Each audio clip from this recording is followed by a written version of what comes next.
작년에는 어쨌든 규제와 시장 간의 경쟁을 했는데 사실 시장이 거의 완성을 했죠. 한 3번의 그 대책이 나왔음에도 불구하고 아파트 가격들이 많이 올랐거든요. 이제 올해 들어서는 이제 조금 양상이 달라지고 있습니다. 5월 9일이 이제 기점인데요.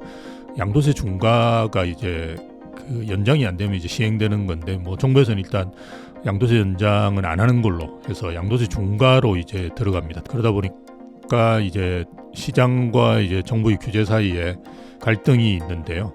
현재는 매물이 많이 나오면서 가격이 좀 조정을 받고 있거든요. 현재까지는 정부에서 가격 안정에 어느 정도 효과를 보고 있다. 규제와 시장의 자율성이 상당히 첨예하게 부딪히는 한 해가 되지 않을까.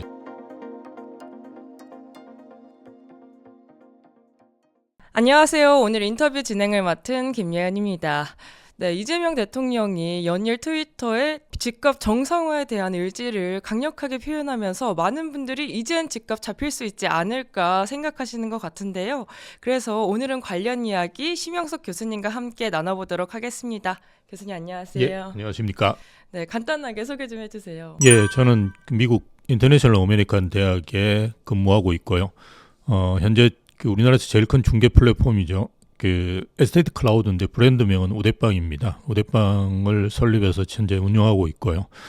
최근에 이제 법무법인 조율이라는 곳에서 수석 전문위원으로도 활동하고 있습니다. 반갑습니다. 네, 교수님 많은 분들이 이제 2026년을 부동산의 운명의 해다 이렇게 말하던데 가장 큰 이유가 뭘까요? 운명의 해까지는 아닌데요. 작년에는 어쨌든 규제와 시장 간의 이제 경쟁을 했는데 사실 시장이 거의 완성을 했죠.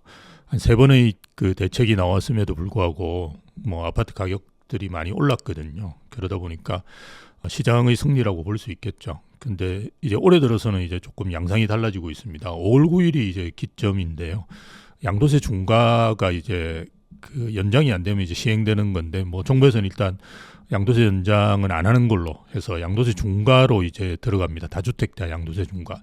그러다 보니까 이제 시장과 이제 정부의 규제 사이에 갈등이 있는데요.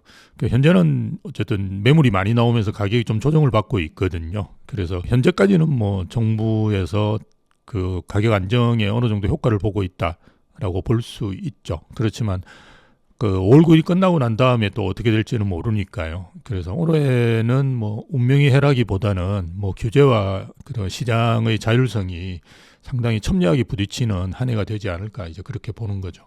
그럼 급매물이 어느 정도 많이 나와 있나요? 급매물이 사실은 한 달 기준으로 본다 그러면 서울 전체적으로 보면 대략 한 8%, 9% 정도 나와 있는 상황인데요. 그래서 전체적으로 건수로 보면 한 10,000건 정도 나와 있습니다. 그래서 단기간에 나온 것 치고는 상당히 많이 나와 있는 거죠. 근데 이제 나와 있는 지역들을 좀 유심히 볼 필요가 있는데요. 우리가 보통 이야기하는 강남이라든지 마용성 이 지역들의 매물들이 좀 많이 나와 있고요. 외곽 지역은 사실은 그 변동이 크지는 않아요. 그래서 팔려고 내놓은 분들도 많지 않을 뿐더러 최근에 이제 외곽 쪽은 거래가 좀 되고 있거든요. 그러다 보니까 외곽 쪽은 변동이 크지는 않고 말씀드렸던 이제 강남하고 마용성 지역 같은 경우는 매물은 나오는데 이제 거래는 안 되다 보니까 매물이 쌓이고 있는 거죠. 그래서 이제 매물이 훨씬 더 많이 늘어나는 것처럼 이제 보인다. 이렇게 볼 수 있죠. 그럼 매물이 쌓이면 가격이 지금보다 더 내려가게 될까요? 예, 저는 이제 서울은 이제 토지 거래 허가제지 않습니까? 그러다 보니까 이제 5월 9일이긴 하지만 5월 9일까지 계약을 해야 되거든요. 그렇다 그러면 우리가 보통 약정이라고 그럽니다. 약정은 이제 4월 20일 전후로는 완료를 해야 됩니다. 그래서 한 2달 정도가 남았다고 볼 수 있는데요. 3월 달도 그렇고 한 4월 초 중반에도 가격이 조금 더 조정된 매물이 나올 수도 있다고 보거든요. 그렇다 그러면 지금보다도 조금 더 하향 안정화될 가능성도 있다고 봐야겠죠. 그리고 이제 현재 서울하고 수도권의 입주 물량이 데이터상으로 어느 정도로 심각한 수준일까요? 예, 제가 대학에도 오래 있었고요. 국내 대학에도 오래 있었고 연구소 건설산업연구원에도 있었고 부동산 124라고 하는 벤처기업에도 있었고 지금 또 벤처기업을 운영하고 있는데요. 한 30여 년 이렇게 있는 동안 이런 통계는 사실은 처음 봤는데요. 서울이 올해는 입주 물량이 한 16,000세대 정도 됩니다. 그나마 이제 10,000세대를 넘었는데요. 이것도 제가 거의 처음 본 데이터예요. 근데 내년부터는 이제 10,000세대 이하로 떨어집니다. 입주 물량이. 예, 근데 서울만 그런 건 아니고요. 경기나 인천도 조금씩 줄어들고 있습니다. 그래서 우리가 한 4개년 정도, 올해부터 이제 뭐 29년 정도까지죠. 이때는 이미 거의 정해져 있다. 왜냐하면 아파트가 착공을 하고 최근에는 이제 짓는 기간 자체가 과거와 다르게 한 4년 정도 걸립니다. 제가 처음 이제 건설산업연구원에 있을 때 이제 분당 신도시를 봤는데요. 그때는 2년 만에 입주도 시키고 했었어요. 근데 이제는 뭐 환경이나 안전에 대한 규제도 많고요. 그리고 뭐 이제는 그 52시간 룰도 철저하게 지켜야 되고요. 예, 이런저런 이유 때문에 공사 기간은 많이 길어지고 있거든요. 그래서 우리가 한 4년치를 볼 필요가 있는데요. 수도권은 4년치를 다 더해보면 부족분, 그러니까 서울 같은 경우는 한 5만 채, 4만 8천 채 정도 공급돼야지 정상이라고 이야기합니다. 그런 정상적인 공급량에 비해서 부족분이 한 20만 채 정도 됩니다. 근데 더 큰 문제는 이거는 우리가 일반 공급만 이야기하는 거고요. 사실은 서울이라든지 최근에는 이제 경기도 같은 경우도 그 정비사업, 재개발 재건축으로 입주하는 물량이 많거든요. 재개발 재건축 같은 경우는 조합원 물량이 일단 많습니다. 요즘은 이제 중층 재건축이 많다 보니까 한 60, 70%가 조합원 물량이고 나머지가 사실은 신규, 우리가 일반 분양분이라 그러죠. 그게 있다 보니까 사실은 뭐 20만 채 부족한 것보다 더 부족하지 않을까 이렇게 걱정이 되는 거죠. 그럼 2029년까지는 입주 물량이 부족한 거는 확실하게 정해진 수순인 거죠? 그렇죠. 왜냐하면 그 아파트는 일단 분양을 해야 됩니다. 그죠? 분양을 해야 되는데 그래서 분양하는 아파트가 나중에 입주를 하기 때문에 거의 산수예요. 근데 이제 정부에서 짓게 하는 거하고 좀 다르게 나옵니다. 나오는 이유는 정부는 이제 임대주택, 우리가 보통 역세권 청년주택이라든지 아니면 보금자리 주택 이런 데들이 역 주변에 최근에 많이 지어지거든요. 이런 주택까지 다 포함해서 이제 올해도 뭐 2, 3만 채 이렇게 이야기를 하는데 사실은 시장에서 그런 아파트가 부족해서 가격이 오르지는 않거든요. 그래서 그런 거를 제외하고 저는 봐야 된다. 그래서 민간에서 보는 통계는 순수 아파트, 일반 분양이 있는 뭐 우리가 소위 자이라든지 레미안이라든지 이런 아파트만 보기 때문에 좀 오차가 있으면 차이가 있긴 하지만 사실은 민간에서 보는 그런 통계를 보는 것이 저는 맞다고 보는 게 뭐 임대주택이 없어서 지금 가격이 오르는 건 아니니까요. 네, 그리고 2+2 임대차 시행 이후 6년이 되는 시점인데요. 현재 전세 시장 상황 어떤 모습인가요? 전세 시장은 작년 기준으로 보면 서울의 아파트 가격이 대략 한 7, 8% 정도 올랐는데요. 전세 시장은 한 3, 4% 올라서 굉장히 안정되어 있는 것처럼 이제 보입니다. 근데 그거는 이제 전세가 월세로 최근에 많이 바뀌고 있거든요. 그래서 전세입자분들도 그렇고 전세를 내놓는 주인분들도 보면 이렇게 전세가 부족하다고 하는데 이렇게 내놓으면 빨리빨리 나가지는 않습니다. 그거는 이제 전세 수요가 이제 많이 줄은 거죠. 그래서 전세 수요가 이제 월세 수요로 많이 간 상황인데요. 그 이유는 뭐 전세 사기 문제가 제일 큰 것 같습니다. 아파트는 좀 덜하지만 연립 다세대는 이제 뭐 거의 전세 수요가 없다라고 보시면 되는데요. 그래서 월세는 상당히 지금 많이 오르고 있는데 전세는 뭔가 안정되어 있는 것처럼 보이죠. 그렇지만 이제 전월세 시장을 이제 같이 본다 그러면 입주 물량이 부족한 부분이 이제 가장 큰 영향을 미치면서 좀 심각하다라고 보시는 게 맞는 것 같고요. 앞에서도 말씀드렸듯이 이제 연립 다세대 쪽으로 전세 수요가 이제 거의 없다 보니까 아파트로 집중되는 경향이 있고요. 그래서 안 그래도 이제 아파트 입주 물량이 적은 상태에서 아파트 전세가 적은데 수요는 또 늘어나는 이제 상황이라고 볼 수 있고요. 또 22년, 23년도에 그 전세 계약을 하셨던 분들은 기억하시겠지만 그 이때는 역전세가 많았습니다. 그래서 돈을 돌려주고 이러는 집주인분들도 많았고요. 세입자분들은 이제 아주 좋은 가격에 사실 수 있었는데요. 이제 4년이 지난 다음에 이제 계약갱신 청구권도 쓰고 이제 재계약을 하셔야 될 시점에 보면 지금은 전세가 예전에 비해서는 꽤 올랐거든요. 그래서 전세 상황은 상당히 안 좋다. 뭐 이렇게 보시는 게 맞는 것 같아요. 그리고 최근 기준금리는 내려가지만 대출금리는 오히려 올라가는 모습을 보이고 있습니다. 부동산 시장의 영향 어떻게 보시나요? 그 기준금리 같은 경우는 지금 우리가 작년, 재작년에 비해서는 1%포인트 떨어졌거든요. 그럼에도 불구하고 대출금리는 우리 작년 초반에 비해서 거의 한 1%포인트 올랐습니다. 작년 초에는 저희가 한 3% 초반대 대출을 받으셨을 거예요. 근데 지금 은행 가보시면 대략 4% 초반대 정도, 뭐 심한 경우는 5% 받으시는 분들도 있는 걸로 알고 있습니다. 그래서 이게 뭐 서민들은 상당히 힘든데 대출 이자까지 많이 올라가는 상황이고요. 은행만 좀 좋은 게 아닌가, 뭐 이렇게 좀 걱정은 됩니다. 그래서 좀 이런 것들이 시장금리라고 이야기하는데요. 시장금리도 기준금리에 맞춰가지고 가야 되는데, 최근에 이제 정부에서 DSR을 스트레스 DSR로 이제 바꾸고, 그다음 스트레스 DSR의 하한금리 자체도 1.5에서 3점으로 3%대로 올리다 보니까 뭐 현장에서는 이런 일이 벌어지는 것 같습니다. 근데 어쨌든 그 금리보다는 저는 유동성에 좀 더 관심을 가지고 보는 것이 좋은데요. M2 증가율 같은 경우는 과거 문재인 정부 때도 많이 늘어난다고 해서 문제가 많았었는데요. 그때가 한 월 단위로 20조 정도 늘어났는데요. 지금 한 40조씩 늘어나고 있습니다. 그래서 한 2배 정도 늘어나고 있는데요. 이게 뭐 우리가 주택담보대출처럼 직접적으로 시장에 영향을 미치는 건 아니지만, 이게 간접적으로 어쨌든 이런 풀린 돈들은 자산시장으로 움직입니다. 그래서 최근에 이제 주식이 좋은 부분도 그런 영향이 좀 있는 거고요. 그게 또 주식이 잘 되면 또 부동산도 좋아집니다. 이게 자산시장이라는 것이 하나만 잘 되고 하나는 안 좋고 이러지는 않거든요. 그래서 자산시장에 뭐 이런 풀린 통화량은 상당히 큰 영향을 미칠 거다라고 보는 거죠. 그리고 이제 근래 정부에서 발표한 공급 대책과 이제 부동산을 잡을 수 있다는 트위터의 글들, 예. 교수님은 어떻게 평가하시나요? 예, 대통령께서 부동산에 대해서 관심이 많으셔가지고 글을 많이 올리고 계신데요. 저는 좀 정제된 형태의 글들이 올라오는 게 좋지 않을까.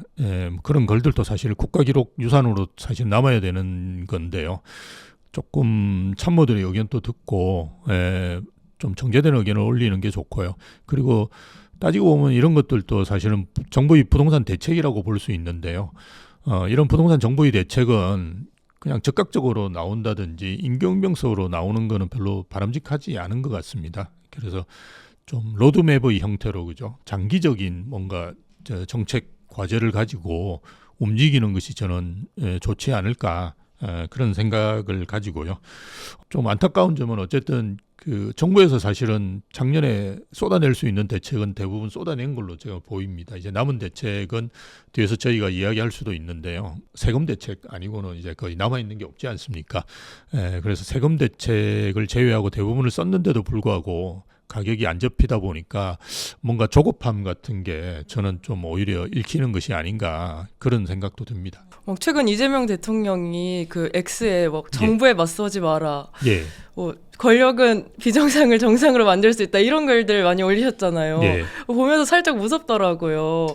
저 같은 시민분들이 많겠죠? 그러면서 부동산 시장 살짝 더 위축될 수도 있을까요? 그렇죠. 지금 수요가 붙지 않는 이유도 이제 그런 이유 때문인데요. 사실은 그게 이제 매도자만 이렇게 다주택 매도자만 이제 겁을 주는 게 아니고요. 매수자도 사실은 그 이야기를 들으면 이거 지금 사야 되는 거 맞는가라는 생각도 들거든요. 그래서 저는 그게 이제 양방향으로 다 영향을 미칠 수 있기 때문에 지금은 우리가 정부에서 생각하는 거는 마용성이라든지 강남, 그죠? 이런 쪽에 집값을 좀 떨어뜨려 보고자 하는 생각이 있을 거로 보여요. 그렇다 그러면 매수자가 덤벼들어서, 그죠? 매수자가 그 낮은 가격을 사야지 가격이 하향 안정화되지 않겠습니까? 그런데 지금은 매수자도 사실은 못 덤비게 서슬퍼런 이런 SNS를 하고 계시기 때문에 그거는 저는 좀 문제가 있다. 매수자는 좀 이렇게 잘 살 수 있도록 정부에서 이제 좀 유도를 하는 것이 지금과 같은 상태에서 오히려 하향 안정화시키는 데 더 도움이 되는데 그렇지 못하고 있는 것 같아서 조금 아쉬운 점은 있는 것 같습니다. 그럼 교수님은 올해 부동산 시장 고가 중저가 라인 중 어느 지역이 가장 강한 흐름을 보이게 될 거라고 예상하시나요? 네, 저는 뭐 중저가 라인이 오히려 올해는 단기적으로는 좋지 않을까라고 보는 이유가, 지금 현재도 수요가 어느 정도 있는 데들이 한 15억 이하 아파트에 대해서 수요가 많습니다. 왜냐하면 그거는 이제 대출을 우리가 15억 이하인 경우에는 6억까지 대출을 해주는 지금 대출 규제를 하고 있거든요. 15억이 넘으면 바로 이제 2억이 깎입니다. 4억밖에 대출이 안 되니까요. 그래서 15억 10억대 내외의 아파트들이 있는 지역들이 지금 강세를 보이고 있거든요. 그래서 그런 아파트들이 저는 뭐 강세를 보일 거라고 보고요. 또 하나는 이제 풍선 효과로 인해서 외곽에 있는 아파트들, 뭐 우리가 소위 이야기해서 노도강 금강구라고 이야기하는 이런 지역들의 아파트들도 최근에 좀 긍정적인 흐름을 보이고 있습니다. 그래서 그런 지역 중심으로 해서 올해 상반기 뭐까지는 그렇게 가지 않을까 이렇게 보여지는데요. 하지만 정부의 규제가 굉장히 강하거든요. 규제가 강하고 그리고 다주택자들한테도 무조건 팔고 한 채로 가라라고 이야기하는데요. 다주택자들이 이제 그 뭐 두 채, 세 채 있으신 분들이 다 팔고 그 현금을 들고 있으면 어떻게 할지를 우리가 좀 생각해 봐야 되는데요. 더 똘똘한 한 채로 가겠죠. 예, 예. 그러니까 우리가 가만히 생각해 보면 이거는 더 똘똘한 한 채를 강화시키는 거다라고 생각할 수 있습니다. 그래서 장기적으로 본다 그러면 저는 똘똘한 한 채가 더 강화되지 않을까 그렇게 봅니다. 네, 그럼 데이터상으로 볼 때 현재 서울시장은 상승장의 초입일까요? 아니면 일부 과열, 오버슈팅 구간일까요? 작년에 서울이 아파트 가격이 8, 9% 올랐고요. 그다음에 송파구라든지 성동구 이런 데는 거의 한 20% 올랐거든요. 이건 좀 과열이라고 저도 봅니다. 보는데 우리가 단기적으로는 좀 과열이긴 하지만 장기적으로 좀 볼 필요가 있는데요. 장기적으로 본다 그러면 어쨌든 지금 수급 상황은 무너진 것 같아요. 그래서 공급이 더 이상 없는 상황 속에서 정부에서 발표하는 뭐 이런 공급 대책을 보더라도 착공이 대부분 2000년대 후반이나 2020년대 후반이나 아니면 2030년이거든요. 그래서 당분간 5년 동안은 뭐 공급이 나올 가능성은 크지는 않아요. 그렇다 그러면 장기적으로 본다 그러면 저는 상승기 초입이라고도 볼 수 있습니다. 그래서 지금 현재 이제 그 내 집 마련에 나서는 분들 같은 경우 좀 단기로 보실지 장기로 보실지에 따라서 뭐 선택을 좀 달리 하시는 것도 좋지 않을까 봅니다. 그러면 한 10년 정도 생각을 해야 되는 건가요? 보통은 집을 사실 때 내가 사서 2년, 4년 내에 팔겠다는 분들은 조금 투기성이 있는 거고요. 사실 내 집 마련 차원에서 본다 그러시면 한 10년은 가지고 계시는 게 맞으니까요. 그 10년 정도를 본다 그러면 뭐 저는 초입이라고 볼 수밖에 없는 게 서울이 이제 제일 문제거든요. 경기나 뭐 인천은 그나마 좀 공급이 원래 적정량 수준, 경기도는 우리가 적정량 수준이 한 6만 9천, 인천은 1만 5천 정도를 이야기합니다. 그런데 경기도 같은 경우는 내후년, 인천 같은 경우는 그 2028년 정도 되면 오히려 그보다 넘는 이런 공급량도 있거든요. 그래서 큰 문제가 없는데 제일 문제가 이제 서울이죠. 근데 서울은 이제 가만히 생각해 보시면 왜 이렇게 부족하냐? 서울은 이제 신축 공급을 하기가 어렵습니다. 그래서 재개발 재건축을 통해서 정비 사업을 통해서 이제 공급을 해야 되는데요. 우리가 고 박원순 시장께서 사실은 10년 동안 인허가를 내준 게 없습니다. 오히려 이제 해제를 시켜버렸거든요. 그래서 그 시작점이 올해부터라고 보시면 돼요. 작년이나 재작년에 뭐 개포동에 입주를 많이 했는데요. 이것도 사실은 오세훈 시장께서 다 인허가를 한 거고요. 정비 사업은 인허가를 내주고 난 다음에도 한 10년 뭐 이렇게 걸린다고 보셔야 돼요. 그래서 올해부터 이게 시작하는 거기 때문에 한 10년간은 뭐 공급을 잇기 만만치 않다. 그래서 오세훈 시장께서 지금 뭐 그나마 신통기획으로 막 이렇게 땡기고 있는데 그것도 지금 여러 가지 정부의 규제, 투기갈지구 이런 데들은 이제 조합원 지위 양도가 금지되거든요. 이런 것 때문에 지금 멈춰서 있는 현장들도 많기 때문에 저는 뭐 한 10년간은 공급을 정상적으로 하기는 쉽지 않을 거다 이렇게 보는 거죠. 그렇다 그러면 10년 정도를 보면 지금은 초입이라고 볼 수 있겠죠. 마포하고 성동이 평당 1억을 다진 지금 아직 저평가된 서울의 가성비 상급지가 남아 있을까요? 예, 앞에서 말씀드린 한 15억 내외 지역들은 지금 뭐 좀 매수세가 있는 걸로 알고 있습니다. 이런 지역들이 대부분 이제 강서구, 서대문구, 동대문구, 뭐 성북구 이런 지역이거든요. 그나마 이제 뭐 서울 도심에 이제 가까운 지역들도 있고요. 그래서 이런 지역들은 저는 뭐 매입하실 의향이 있으시다 그러면 가격대라든지 금매 같은 수준을 잘 판단하시고 매입하시면 좋을 것 같고요. 또 하나는 이제 우리가 외곽 지역이죠. 노도강 금강구라고 소위 이야기하는 외곽 지역인데요. 그 노도강 금강구 중에서도 좀 옥석 가리기를 하실 필요가 저는 있는 것 같습니다. 일단 저는 관악구, 구로구가 괜찮고요. 노원구도 괜찮다라고 이제 판단하고 있는데요. 관악구 같은 경우는 사실은 이게 강남에서 굉장히 가깝습니다. 그 신림동하고 봉천동 이런 쪽인데요. 뭐 사당 지나면 바로 이제 방배거든요. 그래서 강남 접근성이 아주 뛰어난데 그동안 이제 그 조금 경사가 있고 또 재개발 사업들이 진행이 좀 안 되다 보니까 신축 아파트 입주가 좀 적었었어요. 그런데 최근에 이제 신림뉴타운 같은 경우도 빠르게 이제 가고 있으니까 이런 재개발 사업들 같은 경우는 어쨌든 신축 아파트의 재료라고 볼 수 있거든요. 신축 아파트를 하려면 재개발을 통해서 또는 재건축을 통해서 들어와야 되니까요. 그런 사업들이 잘 진행되고 가격이 올라간다 그러면 신축 아파트도 긍정적인 효과가 있다라고 볼 수 있습니다. 그래서 관악구도 그렇고요. 구로구 같은 경우도 여러 이제 재개발 사업들도 이루어지고 있고요. 구로구 이러면 좀 낙후된 이미지가 있긴 한데 사실은 여의도라든지 이런 쪽에 도심에 상당히 가깝습니다. 그래서 도심에 가까운 측면들을 고려해 본다 그러면 뭐 구로구도 괜찮고요. 노원구 같은 경우도 최근에 이제 서울원 아이파크라고 작년인가 재작년에 이제 분양한 아파트가 있는데요. 그 아파트가 상당히 고가에 이제 노원구에서 분양을 했어요. 분양을 했는데 그게 이제 1년 지나서 이제 분양권이 거래되고 있습니다. 근데 프리미엄이 한 2, 3억 정도 붙어서 현재 거래되고 있거든요. 그래서 그런 걸 고려해 본다 그러면 전체적으로 노원구의 아파트 가격을 끌어올릴 가능성이 있으니까요. 그 노원구도 뭐 관심 있게 보시면 좋지 않을까 싶습니다. 근데 공사비 폭등으로 재건축 분담금이 예상보다 훨씬 높게 나오고 있다고 들었어요. 네, 맞습니다. 1기 신도시 선도지구 중에 실제 시행 가능성이 가장 높은 곳 어디라고 보시나요? 예, 뭐 대통령도 보여오고 계신 분당 쪽이라고 볼 수 있겠죠. 예, 그래서 분당은 뭐 우리가 사업성도 상당히 좋습니다. 그래서 그런 연유로 인해서 최근에도 보면 신고가가 계속 나오고 있거든요. 그래서 분당은 뭐 저는 잘 갈 거라고 봅니다. 대신에 이제 분당은 1차 선도지구를 이제 발표하고 난 다음에 아마 올해 2차 선도지구 이제 지정을 할 건데요.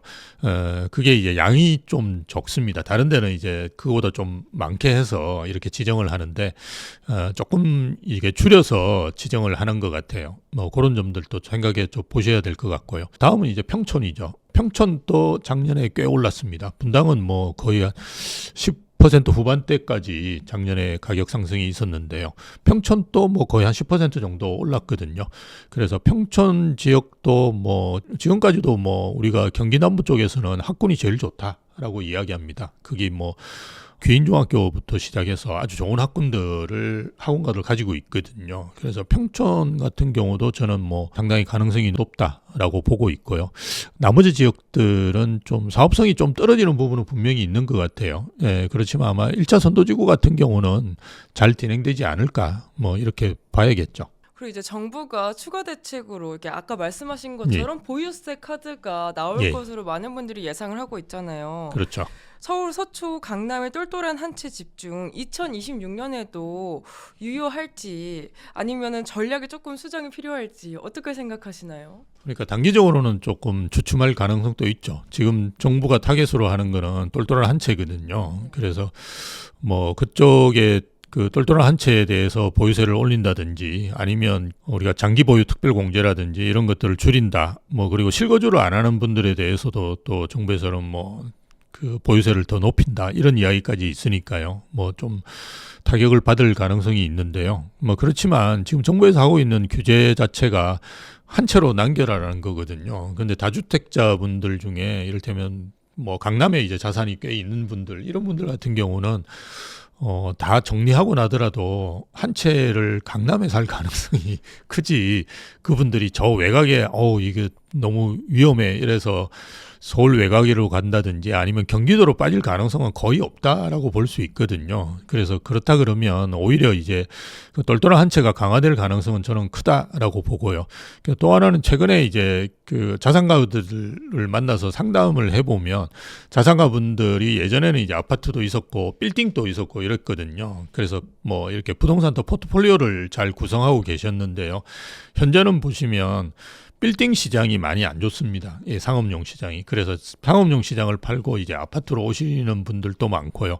과거에는 아파트가 뭐 2, 30억 정도밖에 안 했기 때문에 이게 본인들이 몇백억씩 있는 분들 같은 경우는 포트폴리오를 구성하기 힘들었거든요. 그래도 뭐 100억, 200억을 여기 넣어야 되는데 아파트를 아무리 내가 좋은 걸 사더라도 그렇게 안 되니까요. 근데 최근에 아파트를 보면 100억, 200억짜리도 예, 있습니다. 그래서 그런 쪽으로 이제 빌딩을 정리하시고 아파트로 오시는 분도 계시거든요. 이제 이런 그 자산 시장의 흐름 같은 것도 보시면 좀 달라지고 있습니다. 그래서 그런 차원에서 아파트 똘똘한 한 채도 많이 강화될 가능성이 크고요.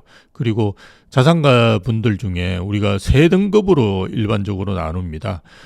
초고액 자산가, 그다음에 고액 자산가, 자산가 이렇게 우리가 나눠볼 수 있는데요. 초고액 자산가 같은 경우는 뭐 우리가 은행 이런 데서도 보면 부자 보고서 같은 거를 발표하는데요. 현금 자산을 한 300억 들고 있으신 분들이에요. 이런 분들 자산이 고액 자산가나 일반 자산가에 비해서 훨씬 빨리 늘어나고 있습니다. 예, 그래서 이런 자산이라든지 소득 수준이 늘어나는 걸 본다 그러면 저는 똘똘한 한 채가 강화되는 거는 뭐 그럴 수밖에 없다. 그리고 이런 초고액 자산가 분들이 늘어나는 속도에 비해서도 우리나라 이제 아주 좋은 초고가 아파트가 늘어나는 속도가 느리거든요.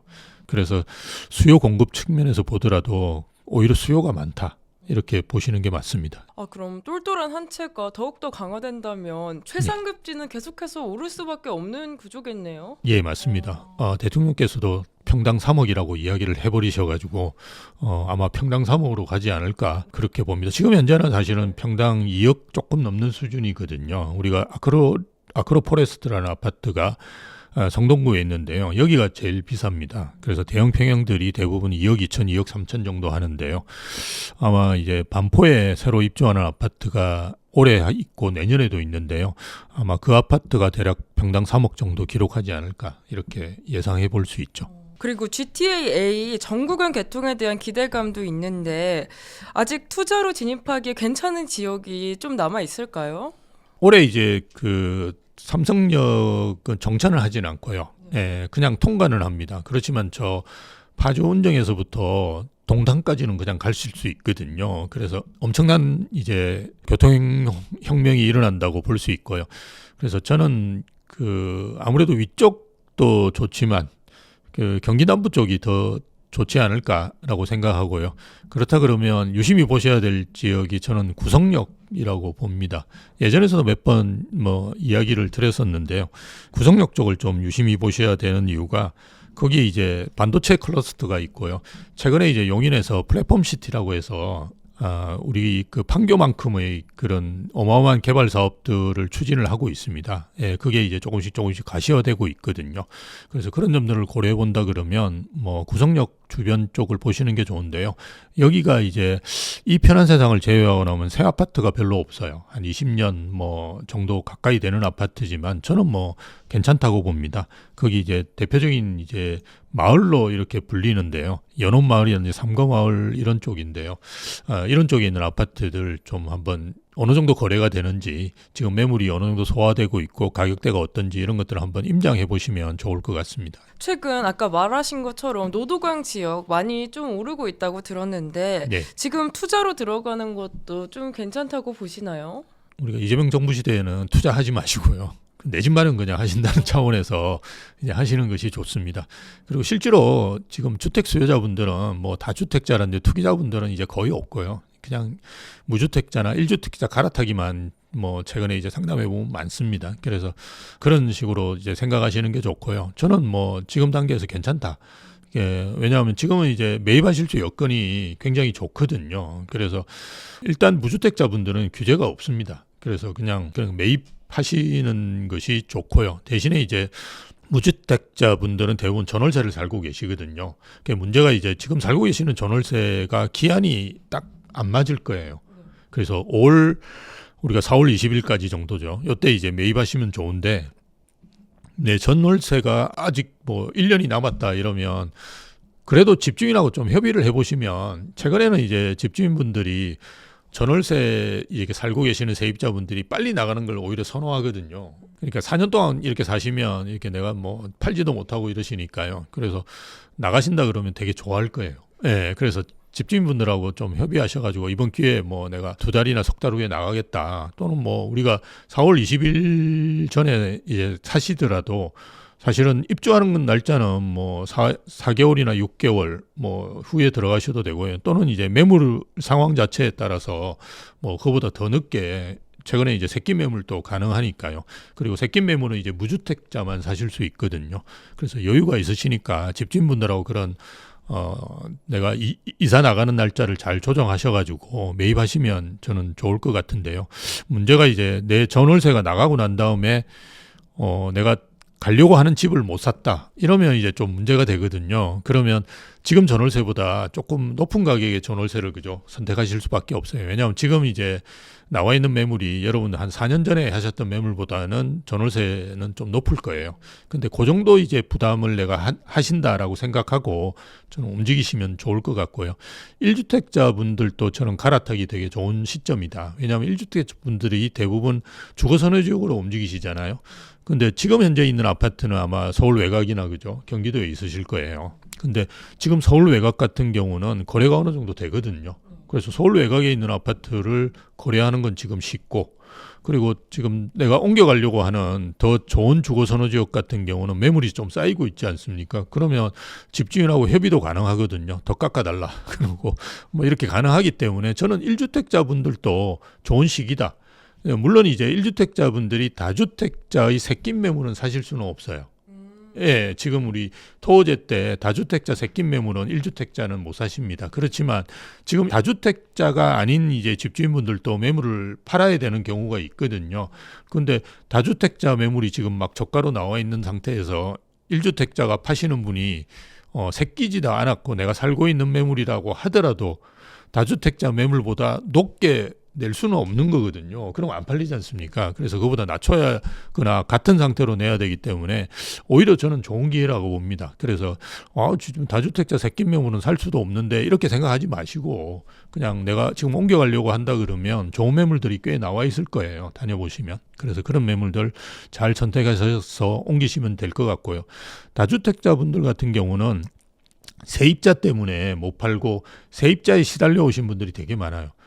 세입자가 나가는 조건으로 막 그 몇천만 원 달라 하고 이런 경우가 요즘 많습니다. 현장에서는. 근데 지금 그럴 스트레스가 없는 상태잖아요. 그런데 내가 좀 팔아야 되겠다. 이러는 분들은 지금 좋은 기회라고 저는 생각됩니다. 그래서 잘 정리하실 수 있는 기회니까요.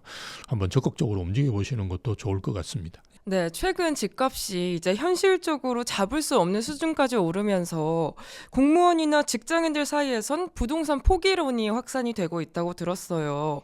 이런 분들은 지금 뭐부터 하면 좋을까요? 현장에 나가보시는 게 제일 좋고요. 왜냐 그러면 우리나라 아파트 가격이 많이 안 오르는 나라 중에 하나입니다. OECD 국가의 평균을 내보면 우리나라 아파트 가격이 아주 밑에 있는 편이에요. 상승률이. 물론 아파트는 그나마 조금 오르는데 전체 주택으로 본다 그러면 상당히 낮습니다. 작년에 우리가 집값이 많이 올랐잖아요. 전국적으로 집값은 1% 올랐어요. 그리고 전국적으로 아파트 가격도 1% 올랐습니다. 이렇게 수도권이 작년에 한 2%대 올랐고요.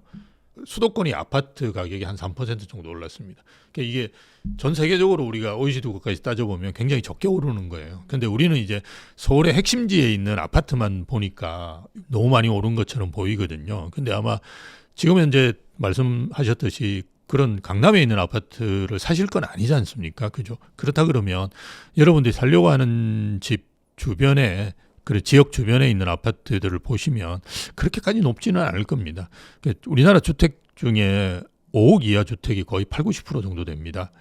일단 처음부터 우리가 강남을 살 수는 없고요. 저희 세대, 베이비 부머 세대들도 다 이제 처음에 일기 신도시부터 시작해서 강남으로 이렇게 들어온 분들이시거든요. 그래서 여러분 주변에서 이제 가장 좋은 아파트를 좀 찾으셔가지고 대부분 이제 역세권, 교통 호재가 있고 신축 이런 데들이 좀 좋은 아파트입니다. 그런 데들이 보면 좀 외곽에 있는 지역들은 아직도 3, 4억 하는 데들도 꽤 있어요. 또는 뭐 5, 6억 정도 되는 수준. 그런 데들을 먼저 이제 매입하시는 거는 저는 뭐 정책금융 같은 거, 보금자리론이라든지 이런 거를 뭐 생애 최초 주택 뭐 이런 걸 하시면 대략 뭐 3, 4억 정도도 대출이 가능합니다. 그래서 그런 걸 하셔가지고 이렇게 움직이시는 게 좋은데요. 그냥 살펴보지도 않으시고 계속 그냥 가격이 높다라고만 생각하시는 분들도 많아요. 그래서 좀 현장을 가보시고 그다음에 그 대출 같은 것도 그죠? 좀 알아보시고 그런 노력들을 좀 하시는 게 좋을 것 같아요. 그리고 요즘 주식시장이 굉장히 좋잖아요. 예. 그러면은 2026년에는 부동산 말고 주식에 약간 몰빵하는 거 어떻게 생각하시나요? 몰빵하지는 마시고요. 우리가 자산은 이제 포트폴리오 분산 투자를 하셔야 되는데요. 우리나라 분들이 부동산에 너무 많이 투자하세요. 그래서 저는 지금 또 계속 부동산에 있는 비중은 줄이라라고 말씀을 많이 합니다. 그러니까 내 집 마련 정도 하시고 나머지는 좀 안 하시는 게 좋다라고 하시면서 그 나머지는 이제 금융자산 쪽을 하는 게 좋은데요. 지금 우리나라 분들의 부동산 그 자산 비중이 한 7, 80% 됩니다. 이걸 저는 60%까지 일단 떨어뜨리는 노력이 필요하다. 그리고 연세 드시고 이제 은퇴하시는 분들 같은 경우 5대5까지 떨어뜨리셔야 돼요. 그러면 부동산을 이제 아예 유동화시키거나 주택연금 같은 걸로 그죠 하거나 아니면 뭐 현금화시키는 그런 노력들을 많이 하셔야 됩니다. 그래서 저는 뭐 그 부동산과 금융자산의 비중, 최근에는 또 금이라든지 뭐 코인 이런 것도 하시기 때문에 그런 자산의 비중을 적절한 수준에서 가져가시는 게 제일 좋고요. 그래서 뭐 주식 하시는 거 저는 좋다라고 봅니다. 필요하면 뭐 다른 대체 투자 같은 것도 긍정적인데요. 대신에 여러분들이 하시는 전체 자산의 범위 내에서 그죠? 이걸 좀 조정하시고 젊을 때는 좀 위험 자산에 많이 하시는 것도 좋고요.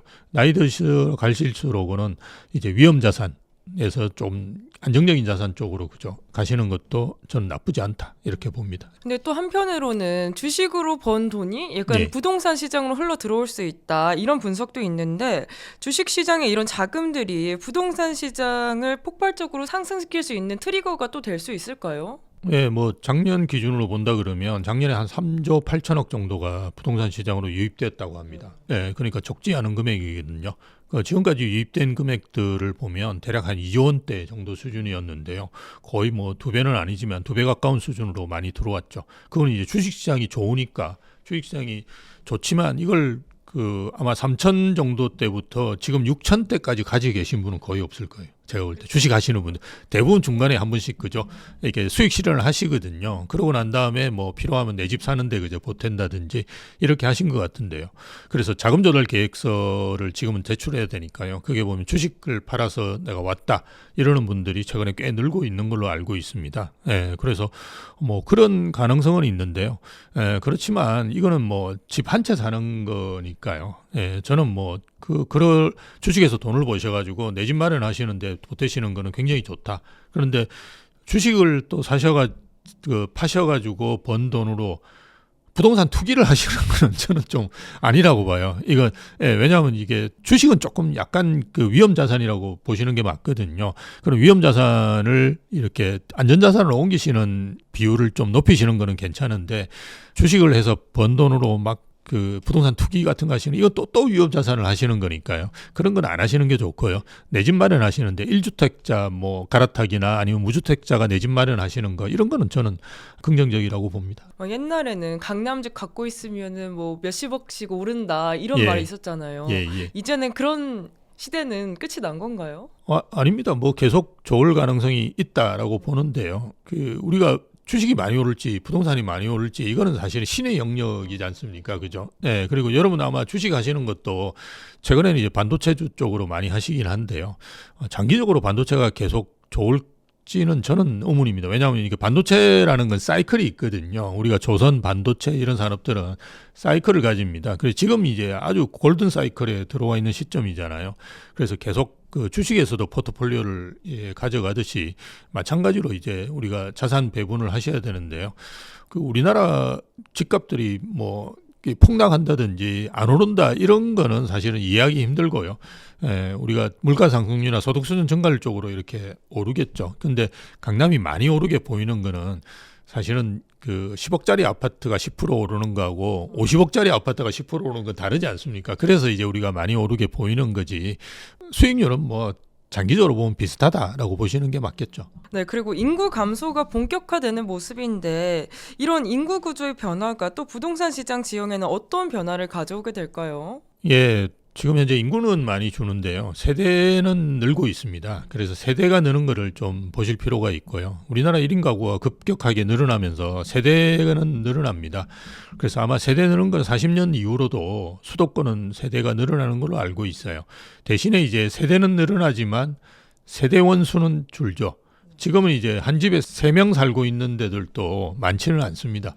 1명 사시거나 2명 사시는 데가 오히려 많습니다. 그래서 세대원 수는 지금 평균이 2.2명인 걸로 제가 알고 있거든요. 그렇다 그러면 소형 아파트가 인기가 있겠죠. 그래서 저는 뭐 몇 년 전부터 계속 20평형대가 국민평형이 된다라는 이야기를 해왔고요.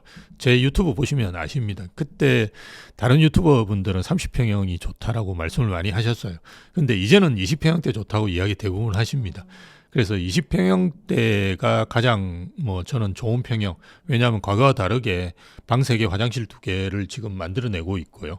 그리고 단위당 가격도 평당 가격이라 그러죠. 이것도 너무 높아졌거든요. 그래서 30평형대 가기도 되게 부담스러운 지역들이 많이 있습니다. 그런 경우는 20평형대 그냥 가셔가지고 두 분이 또는 세 분 사시는데도 크게 문제 없죠. 왜냐하면 방이 3개이기 때문에 뭐 필요한 방들은 다 확보하셔가지고 하실 수 있거든요. 그래서 예전에 이제 소위 이야기하는 발코니 같은 걸 다 텄기 때문에 뭐 예전 30평대 비슷한 수준도 나옵니다. 그래서 20평대가 제일 좋다라고 볼 수 있고요.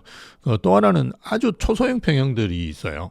일본에서는 이걸 컴팩트 맨션이라 그러는데요. 30제곱미터에서 50제곱미터 그 사이에 있는 아파트들인데요.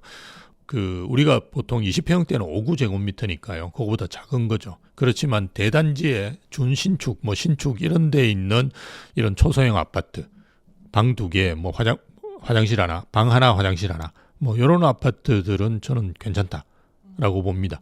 대신에 이제 좀 신축, 준신축을 사셔야 되고요. 예전에 주공 아파트 이런 것들이 방 2개, 화장실 하나인데요. 이거는 좋지가 않습니다. 그 재건축 이슈가 없으시면 안 사시는 게 좋고요. 좀 신축인데 준신축 정도 되는 아파트인데 이제 그런 데들이 있고 좀 주거선호 지역이다 그러면 주거선호 지역이 이제 가격이 높아서 못 사시는 분들은 그런 아파트도 저는 괜찮다. 라고 봅니다. 최근에도 보면 가격대가 많이 오릅니다. 그래서 조금 소형이나 초소형 같은 걸 고르시는 게 좋고요. 도심을 떠나시지 않는 게 좋습니다. 그래서 오히려 지역을 고수하시면서 상품을 좀 낮추시는 거. 이를테면 아까 말씀드렸듯이 소형을 사시거나 아니면 좀 준신축이나 구축 이런 쪽으로 가시는 것이 저는 좋다라고 봅니다. 그럼 만약 30평형대를 살 자금이 있어도 20평형대를 고르는 게 괜찮은 선택인가요? 저는 괜찮다라고 봅니다. 그래서 지금 현재 가격 상승이라든지 평당가라는 이런 걸 보면 20평대가 제일 높아요. 그리고 최근에 이제 저는 주목하고 있는 게 20평대가 가격을 선도한다는 거예요. 20평대가 먼저 오르고 그 다음에 30평대가 따라가는 현상들이 벌어지거든요. 그래서 저는 뭐 30평대는 여러분 이렇게 그 통계를 보면 우리나라 아파트의 한 반 가까이가 30평대입니다. 국민평형이라고 이야기하는 이유가 있어요. 근데 20평대는 그렇게 많지는 않아요. 그래서 우리가 희소성 차원에서 본다 그러더라도 20평대 괜찮습니다. 아무래도 이제 희소성이 높으면 가격이 오를 수밖에 없거든요. 그래서 내가 30평대 살아도 되고 자금 여유가 있더라도 20평대 한번 고려해 보시는 것도 좋은 것 같아요. 그리고 그럼 지금 부동산 시장에서 가장 큰 리스크가 있다면 뭐가 있을까요? 좀 저는 그 로드맵 같이 장기 계획을 세우지 않고 이런 좀 단기적으로 임기응명식으로 대책이 나오는 정부라고 봐요.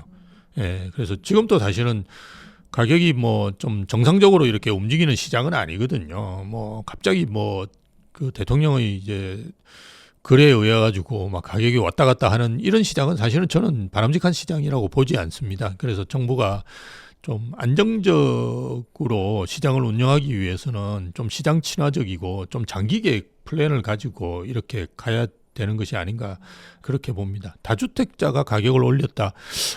저는 예전에 그 노무현 정부나 문재인 정부에서 규제를 많이 해서 가격이 올랐다고 생각하거든요. 그런데 이번 정부가 똑같은 이제 규제를 하고 있는데요. 과연 이제 가격이 잡힐까 이런 거는 경제학 교과서를 보면 가격이 잡히지는 않을 거예요. 올해 부동산 가격 이재명 대통령이 항상 이렇게 올리잖아요, 트위터에. 꼭 잡아내겠다. 잡히기 어려울까요? 노무현 대통령도 똑같은 이야기를 하셨고요. 문재인 대통령도 했는데요. 그 두 분 또 바보는 아니거든요. 예, 그래서 저는 가격이 잡히기는 힘들다라고 봅니다. 왜냐하면 규제로서 가격을 잡아낸 사례는 전 세계에 거의 없어요. 저희가 이제 그런 논문이라든지 이런 게 많은데요. 거의 없습니다. 그래서 이번 정부도 저는 뭐 부동산 정책은 실패할 거라고 봐요. 예, 그렇지만 어쨌든 그 좀 시장 친화적으로 이걸 해야 되는데요. 뭐 공급이 문제가 아니고 지금은 이제 공급을 할 수 있는 방법이 없지 않습니까? 그래서 매물이 좀 많이 나올 수 있도록 뭐 지금 하고 있는 정책은 저는 괜찮다라고 봅니다. 매물이 일단 나오는 거니까요. 그렇지만 5월 9일 이후로 매물이 끊기는 거는 또 어떻게 할 건지, 그죠? 이런 데 대한 인식들을 가지고 있어야 되고요. 그리고 수요가 똘똘한 채로 지금 계속 집중될 수 있도록 정부에서는 계속 유도하고 있거든요. 그런데 수요는 일단 분산시키는 게 좋겠죠. 강남으로 들어오는 수요는 분산시켜야 되는데 지금 현재 어쨌든 우리 새낀 매물도 투자할 수 있도록 했기 때문에 최근에 이제 지방에서도 그 투자하시는 분들도 들어오시고 계십니다. 그래서 이런 점들을 다 고려해 보셨을 때 수요를 어떻게 분산시킬까 이런 것도 정부에서는 고민해야 되겠죠. 그래서 5월 9일 이후로 계속적으로 엇박지른다고 이렇게 시장이 잡히지는 않거든요. 그래서 좀 5월 9일 이후에 매물이 나오고 수요를 분산시킬 수 있는 대책, 공급 대책은 사실은 본인 재임 기간에는 의미가 없을 거예요. 그래서 그런 대책들을 계속 써나가야 되겠죠. 근데 5월 9일 이후까지 이제 매물을 내놓지 않는 다주택자 분들은 이제 이재명 대통령이 있는 동안은 버티겠다 이런 의미로 해석을 하면 될까요? 네, 팔 수가 없으니까 아마 버틸 겁니다. 버티는 게 아니라 팔 수 없는 거죠. 2주택자 같은 경우는 지방세까지 치면 71.5%, 3주택자는 82.5%의 세금, 양도 차익에 대해서 세금을 내야 되거든요. 그걸 내고 파실 분은 거의 안 계실 거예요. 아마 매물 잠김 현상이 다시 생기면서 심각해지겠죠. 물론 정부에서는 이제 보유세를 올리겠지만 그걸 어느 수준까지 올릴 수 있을지는 저는 좀 우리가 정부의 움직임을 좀 더 봐야 된다라고 봐요. 그리고 대출 연장도 규제한다 막 이런 이야기가 있던데 그래도 조금 더 매물이 5월 9일 이후 안 나오게 될까요? 대출 연장이라는 건 어차피 내가 연장될 때 하는 거고요. 제가 이렇게 상담을 해보면 2028년이 좀 많은 것 같아요. 개인 사업자들, 개인들 같은 경우는 최근에 이제 그 다주택자 분들 같은 경우는 20년, 30년 이렇게 해서 대출을 일으킨 분들이 많아요. 그런 경우는 적용이 안 되고요. 그래서 그런 분들을 올해 상반기 5대 시중은행에서 만기 연장되는 걸 살펴보니까 한 500억 정도 되더라고요. 그러니까 의미가 없고요. 그거 아니고 이제 임대사업자분들이 이제 5년 뭐 이렇게 하신 분들이 있어요. 그래서 계속 돌아오는 뭐 제가 물어보니까 2028년이 좀 많은 것 같긴 해요. 예, 근데 이런 분들은 이제 좀 힘들겠죠. 근데 그 중에 상당수는 새낀 매물들이시거든요. 내가 아파트를 여러 채 가지고 있는 다주택자 분들 같은 경우는 새낀 매물이 많습니다. 전세입자가 들어있는 매물. 근데 전세입자가 있으면 대출을 은행에서 안 해주거든요. 내 집이 10억인데 세가 6억인데 은행에서 더 대출을 해줄 수가 없죠. 예, 그래서 생각보다 시장의 영향은 크지는 않다라고 보시는 게 맞아요. 그럼 마지막으로 앞으로 10년 뒤에도 살아남을 부동산 조건 꼽자면 어떤 게 있을까요? 교통호재하고 직주근접이라고 봐요. 예, 그래서 우리가 서울만 사실 수는 없으니까요. 어쨌든 서울 접근성이 개선되는 지역 중에서 이제 교통호재가 있으면서 일자리가 늘어나는. 근데 일자리라는 것이 그냥 우리가 일반 일자리라고 생각하시면 안 되고요. 그 미래의 고급 일자리. 예, 그리고 클러스터화되고 우리가 뭐 반도체밸리라든지 아니면 뭐 바이오, 그죠? 뭐 이런 식으로 군집화돼 있는 지역 그리고 대기업이 또 있어야 되고요. 뭐 이런 지역들이라고 볼 수 있습니다. 왜냐하면 가산 디지털 단지 이런 데들도 일자리는 많거든요. 근데 가산 디지털 단지 주변의 아파트 가격이 그렇게 높지는 않잖아요. 그거는 이제 대기업이 없고 뭔가 큰 호재도 없고 여기 가보면 뭐 온갖 업종들이 다 있어요. 그리고 되게 조그매요. 그죠? 기업들이. 예, 그런 데는 크게 뭐 영향력은 없다라고 봅니다. 그래서 제가 말씀드렸던 그 세 가지 조건이 있는 데인데 뭐 서울과의 접근성이 다시 개선이 되는 그죠? 예, 지역이다 그러면 저는 뭐 여러분 투자하신다고 해도 큰 문제가 없다라고 봅니다. 네, 오늘 심영석 교수님과 함께 부동산 시장 전체적인 흐름 함께 짚어봤는데요. 그럼 마지막으로 저희 성공의 진심 구독자분들께 한 말씀만 부탁드려요. 어차피 여러분 계속 그 집을 갈아타시거나 그죠? 뭐 계속 관심을 가지고 보셔야 되는데요. 그렇다 그러면 책도 많이 읽으시고 세미나 같은 것도 참가해 보시면서 본인이 부동산을 보는 눈을 자꾸 키워 나가시는 게 좋을 것 같습니다. 그냥 가만히 있으시면서 난 내 집은 이번 생에 망했다 뭐 이렇게 생각만 하지 마시고 자꾸 공부를 해보시다 보면 발견하실 수 있는 부분이 많거든요. 네, 그런 점 고려해 보시면 좋을 것 같습니다. 감사합니다. 네, 교수님 귀한 말씀 감사합니다. 오늘 저희가 준비한 이야기는 여기까지고요. 저희는 다음 인터뷰로 찾아뵙겠습니다. 감사합니다. 감사합니다.